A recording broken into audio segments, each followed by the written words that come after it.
ನಾಳೆ ಒಂದು ದೊಡ್ಡ ಕಾರ್ಯಕ್ರಮ ಇದೆ, ನಿಮ್ಗೆಲ್ಲರಿಗೂ ಗೊತ್ತಿದೆ.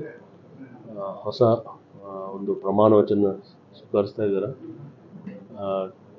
ಆ ನಿಟ್ಟಿನಲ್ಲಿ ಸಿಟಿ ಪೊಲೀಸ್ ಕಡೆಯಿಂದ, ಬೆಂಗಳೂರು ಸಿಟಿ ಪೊಲೀಸ್ ಕಡೆಯಿಂದ ಲಾ ಆ್ಯಂಡ್ ಆರ್ಡರ್, ಟ್ರಾಫಿಕ್ ಬಗ್ಗೆ ಸಾಕಷ್ಟು ನಮ್ಮ ಆಫೀಸರ್ಸ್ ಜೊತೆಗೆ ನಾವು ಚರ್ಚೆ ಮಾಡಿ ಏನೇನು ಇಲ್ಲಿವರೆಗೆ ಪ್ರೋಟೋಕಾಲ್ ಪ್ರಕಾರ DPR ಅವ್ರು ಏನೇನು ಫೈನಲೈಸ್ ಮಾಡಿದ್ದಾರೆ ಅದರದ್ದು ಫೈನಲೈಸ್ ಪ್ರೋಗ್ರಾಮ್ ತಗೊಂಡು ನಾವು ನಮ್ಮದು ಸೆಕ್ಯೂರಿಟಿ ಅರೇಂಜ್ಮೆಂಟ್ಸ್ ಮಾಡಿದ್ದೀವಿ.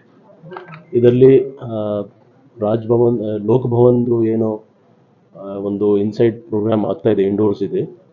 ಸೊ ಇದರಲ್ಲಿ ಕೆಪಾಸಿಟಿ ಲಿಮಿಟೆಡ್ ಇದೆ. ಅದು ಒಂದು with passes, vehicle passes plus visitor passes ಏನಿದೆ ಅದು ಎಲ್ಲ DPR ಅವರು ಇಶ್ಯೂ ಮಾಡ್ತಾಯಿದ್ದಾರೆ. ಅವರು ಅದರದ್ದು ಡೀಟೇಲ್ಸ್ ನಮ್ಮ ಹತ್ರ ಬಂದ ಮೇಲೆ ತಕ್ಕಂತೆ ನಾವು VVIPs ಇರಲಿ ಅಥವಾ ಕೆಲವು ಪ್ರೊಟೆಕ್ಟೆಡ್ ಗೆಸ್ಟ್ಸ್ ಅವರು ಇದ್ದಾರೆ, ಅಂದರೆ ಕ್ಯಾಟಗರೈಸೇಷನ್ ಗೆಸ್ಟ್ ನಾವು ಇರ್ತೀವಿ, ಬೇರೆ ಬೇರೆ ಕ್ಯಾಟಗರಿ ಸೆಕ್ಯೂರಿಟಿ ಇರ್ತದೆ. ಸೊ ಆ ನಿಟ್ಟಿನಲ್ಲಿ ನಾವು ಬಂದೋಬಸ್ತ್ ಮಾಡ್ತೀವಿ. ರೋಡ್ ಶೋ ರಾಜಭವನದಿಂದ ಪ್ರಮಾಣವಚನ ಆದ್ಮೇಲೆ ಇಲ್ಲ, ಆ ಥರ ಯಾವುದೂ ಇಲ್ಲ. ಅಂದರೆ ಒನ್ಲಿ ಪಾಸ್ ಇದ್ದವರಿಗೆ ಮಾತ್ರ ರಾಜಭವನ ಎಂಟ್ರಿ, ಬೇರೆ ಯಾರು ಬರ್ಲಿಕ್ಕೆ ಅವಕಾಶಗಳಿಲ್ಲ. ಲೋಕಭವನದಲ್ಲಿ ಕೆಪಾಸಿಟಿ ಫಿಕ್ಸ್ಡ್ ಇದೆ. ಆ ಫಿಕ್ಸ್ಡ್ ಕೆಪಾಸಿಟಿಲಿ ಪ್ರೋಟೋಕಾಲ್ ಪ್ರಕಾರ DPR ಅವರು ಬೇರೆ ಬೇರೆ ಥರ ಪಾಸಸ್ ಇಶ್ಯೂ ಮಾಡ್ತಾಯಿದ್ದಾರೆ. ಆ ಪ್ರತಿಯೊಂದು ಪಾಸಸ್ದು ಡೀಟೇಲ್ಸ್ ನಮ್ಮ ಹತ್ರ ಸಿಕ್ಕಿದೆ ನಮಗೆ. ಆ ತಕ್ಕಂತೆ ನಮ್ಮ ಸೆಕ್ಯೂರಿಟಿ ಅರೇಂಜ್ಮೆಂಟ್ಸ್ ನಾವು ಮಾಡ್ತಾಯಿದ್ದೀವಿ. ಟ್ರಾಫಿಕ್ ಅಡ್ವೈಸರಿ ನಾವು ಇಶ್ಯೂ ಮಾಡ್ತಾಯಿದ್ದೀವಿ, ಆಲ್ರೆಡಿ ಫೈನಲೈಸ್ ಆಗಿದೆ. ಅದು ಈಗ ಜಸ್ಟ್ ನಾವು ಇಶ್ಯೂ ಮಾಡ್ತೀವಿ.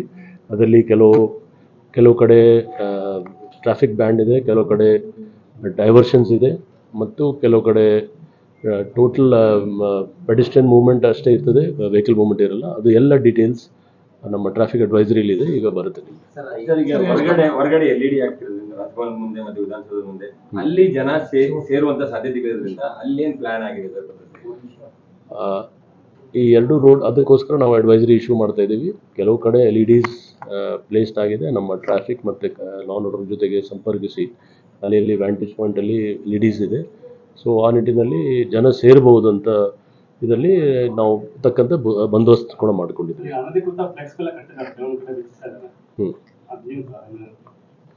ನಮ್ಮ ಲೋಕಲ್ ಪೊಲೀಸ್ ಅವರು ನೋಡ್ತಾ ಇದ್ದಾರೆ, ಅವ್ರು ಏನು GB ಅವ್ರ ಜೊತೆಗೆ ಡಿಸ್ಕಸ್ ಮಾಡಿ. ಅಕ್ಕಪಕ್ಕ ಜಿಲ್ಲೆಯಿಂದ ಏನಾದರೂ ಸ್ಟಾಫ್ಸ್ನ ಮಾಡ್ತಿದ್ದಾರೆ? ಇಲ್ಲ, ನಮ್ಮದೇ ಸಿಟಿ ಪೊಲೀಸಲ್ಲಿ ಸಾಕಷ್ಟು ಸ್ಟಾಫ್ ಇದ್ದಾರೆ. ಮತ್ತು ಇದರಲ್ಲಿ ಎಲ್ಲ ವಿಂಗ್ಸ್ ಅವರು ನಾವು ಲಾ ಆ್ಯಂಡ್ ಆರ್ಡರ್, ಟ್ರಾಫಿಕ್ ಮತ್ತು ನಮ್ಮದು VIP ಸೆಕ್ಯೂರಿಟಿ ಜೊತೆಗೆ ಕೆಲವು ಸ್ಟಾಫ್ ನಾವು ಯಾರು ಇಲ್ಲಿ ಕೆಲಸ ಮಾಡಿದ್ದಾರೆ ಸಿಟಿ ಪೊಲೀಸಲ್ಲಿ, ಬೇರೆ ಯೂನಿಟ್ಸಲ್ಲಿದ್ದಾರೆ. ಅವರು ಬೇರೆ ಅಕ್ಕಪಕ್ಕ ಜಿಲ್ಲೆಯಲ್ಲಿ ಕೂಡ ಇರ್ಬೋದು, ಬಟ್ ಸಾಕಷ್ಟು ಸಂಖ್ಯೆಯಲ್ಲಿ ನಮ್ಮದೇ ಬೆಂಗಳೂರು ಸಿಟಿದು ಸ್ಟಾಫ್ ಮತ್ತು ಆಫೀಸರ್ಸ್ ಇದ್ದಾರೆ, ಮತ್ತು ಅವ್ರಿಗೆ ಗೊತ್ತಿದೆ ಅವ್ರದ್ದು ಏರಿಯಾ. ಸೊ ಆ ನಿಟ್ಟಿನಲ್ಲಿ ನಾವು ಒಂದು ಆಫೀಸರ್ ಓರಿಯೆಂಟೆಡ್ ಮತ್ತು ಮ್ಯಾನ್ ಪವರ್ ಆದಷ್ಟು ಯಾರು ಈ ಭಾಗದಲ್ಲಿ ಕೆಲಸ ಮಾಡಿದಾರೋ ಅಂಥವ್ರಿಗೆ ನಾವು ಯೂಸ್ ಮಾಡ್ತೀವಿ. ನಾವು ಬೇರೆ, ಯಾಕೆಂದರೆ ಇದರಲ್ಲಿ ಸಾಕಷ್ಟು ನಾನು ನಿಮಗೆ ಹೇಳಿದ್ದೀನಿ, traffic, law and order, VIP security ಮತ್ತು ವಿಶೇಷವಾಗಿ ಕೆಲವರು ಬೇರೆ ರಾಜ್ಯದಿಂದ ಕೆಲವು ಇಂಪಾರ್ಟೆಂಟ್ ಕಾನ್ಸ್ಟಿಟ್ಯೂಷನಲ್ ಹೆಡ್ಸ್ ಅವರು ಬರ್ತಾರೆ, ಅವ್ರದ್ದು ಸೆಕ್ಯೂರಿಟಿ ಅದು ನೋಡ್ಕೊಳ್ಳಿಕ್ಕೆ ನಾವು ಮ್ಯಾನ್ ಪವರ್ ಯೂಸ್ ಮಾಡಿದ್ದೀವಿ. ಬೇರೆ ಬೇರೆ ವಿಂಗ್ದು ಇದೆ, ಅದು ಎಲ್ಲ ಲೆಕ್ಕ ಮಾಡ್ತಾ ಇದ್ದೀವಿ. ಒಟ್ಟಾರೆ ಈ ಕಾರ್ಯಕ್ರಮಕ್ಕೆ ಎಷ್ಟು ಜನ ನಿಯೋಜನೆ ಮಾಡಿದ್ರು ಅಂದಾಜು ನಂಬರ್? ನಾನು ನಿಮ್ಗೆ ಹೇಳಿದಲ್ಲ, ಇದು ವ್ಯಾರಿ ಆಗುತ್ತೆ. ಸೆಕ್ಯೂರಿಟಿ ಒಂದು VIP ಸೆಕ್ಯೂರಿಟಿದು ವ್ಯಾರಿ ಆಗುತ್ತೆ, ಮತ್ತು ಟ್ರಾಫಿಕ್ದು ಕೂಡ ಚೇಂಜ್ ಆಗುತ್ತೆ. ಬಟ್ ಈ ಗೆಸ್ಟ್ ಲಿಸ್ಟ್ ತುಂಬ ಕಡಿಮೆ ಇದೆ. ಯಾಕಂದರೆ ಅಲ್ಲಿ ಲಿಮಿಟೆಡ್ ಕೆಪಾಸಿಟಿ ಇದೆ. ಸೊ ಆ ನಿಟ್ಟಿನಲ್ಲಿ ಅಂತ ಯಾವುದು ನಮಗೆ ವಿಶೇಷ ಸಮಸ್ಯೆ ಇಲ್ಲ. ಒಂದು ಅಂದರೆ ಟ್ರಾಫಿಕ್ ಡೈವರ್ಷನ್ ಆಗಿದೆ. ಆ ಟ್ರಾಫಿಕ್ ಡೈವರ್ಷನ್ಗೋಸ್ಕರ ನಾವು ಸಾಕಷ್ಟು ಫೋರ್ಸ್ ಇಟ್ಟು, ಯಾಕೆಂದರೆ ಜನಸಾಮಾನ್ಯಕ್ಕೆ ತೊಂದರೆ ಆಗಬಾರ್ದು. ಇಲ್ಲಿ ಕೂಡ ಫಂಕ್ಷನ್ ಕೂಡ ಚೆನ್ನಾಗಿ ಆಗಬೇಕು, ಜನಕ್ಕೆ ಕೂಡ ತೊಂದರೆ ಆಗಬಾರ್ದು. ಆ ನಿಟ್ಟಿನಲ್ಲಿ ನಾವು ಬಂದೋಬಸ್ತ್ ಮಾಡ್ಕೊಂಡಿದ್ದೀವಿ.